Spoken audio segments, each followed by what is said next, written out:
Want to do a look back on a job I did at a barn, but this is the house, and I'd like to show you guys some of the ins and outs that happened and some mistakes that were made. So this door was $5,000, and it originally came with in-glass grills. These are applied grills. These are actually just an industrial two-sided tape. I had to cut all these in.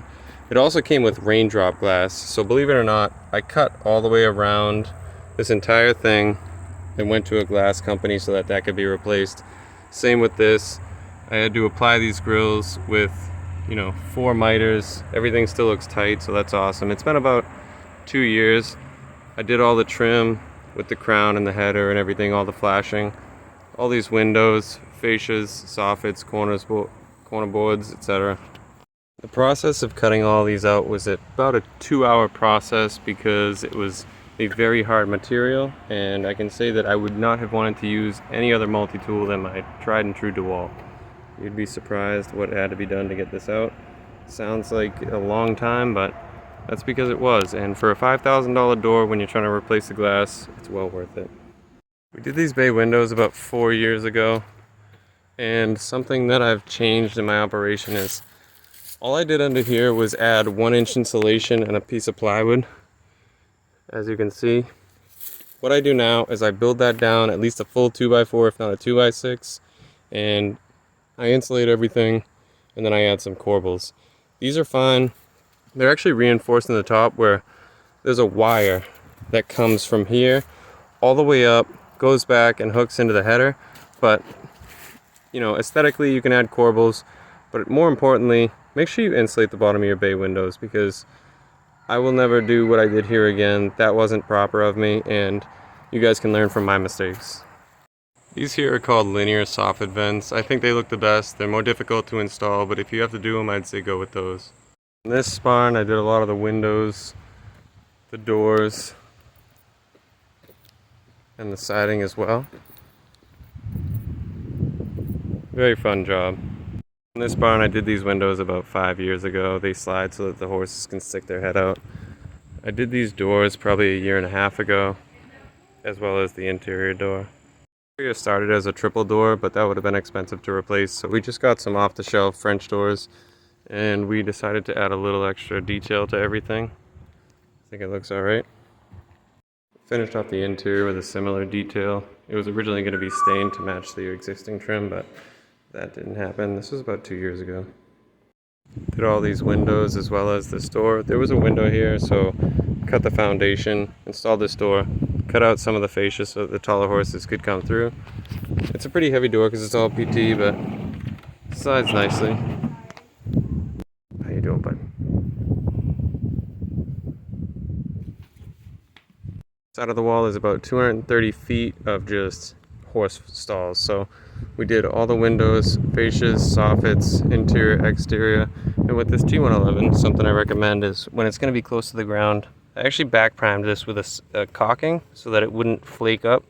You'll notice with that stuff that it always wants to flake up. So what's up, horsey? And yeah, everything's nice and straight. And all the interiors of the walls are solid 2x8s.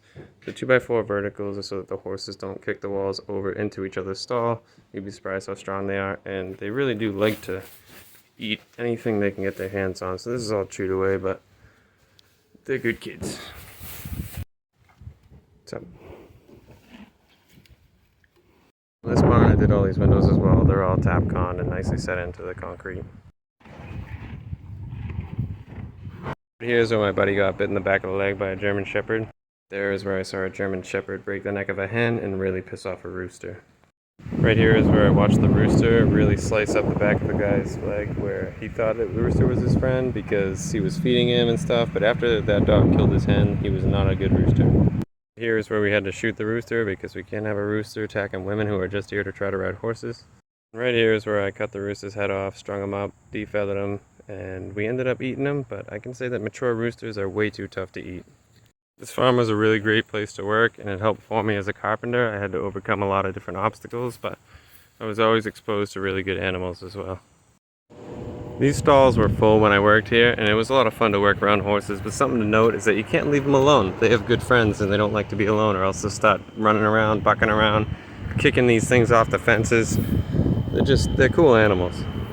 Something to note when working around horse farms is that this is actually tempered glass, and that sash alone, just the bare sash, was $400. So that's just in case this guy here decides he wants to bust through it with his skull. Don't bite my finger. Come on.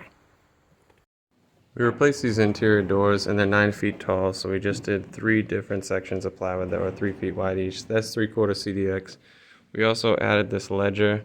It's Tapconned in nicely, as well as buying all of our hardware from either Tractor Supply, Home Depot, or Amazon.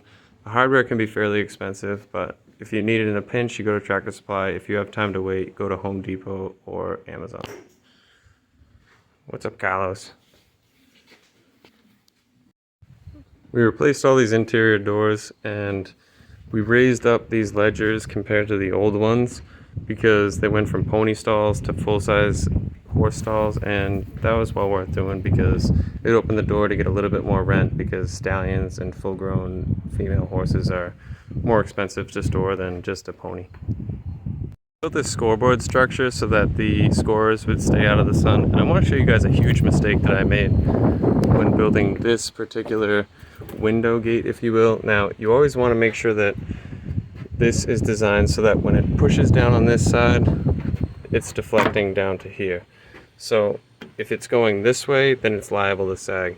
Now here's the big mistake that I made.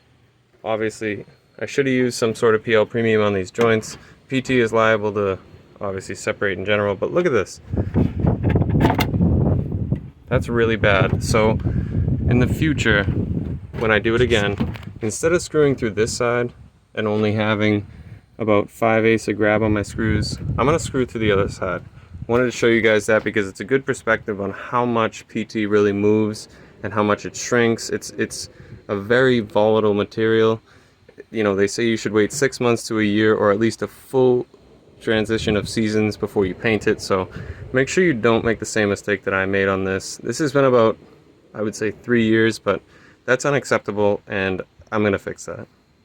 Believe it or not, there's actually 2 apartments snuck in there that we built. These 2 apartments, those 2 apartments, and 1 snuck up there. So you'd never know, but really cool work, just making something from nothing, and I had a lot of fun at this job.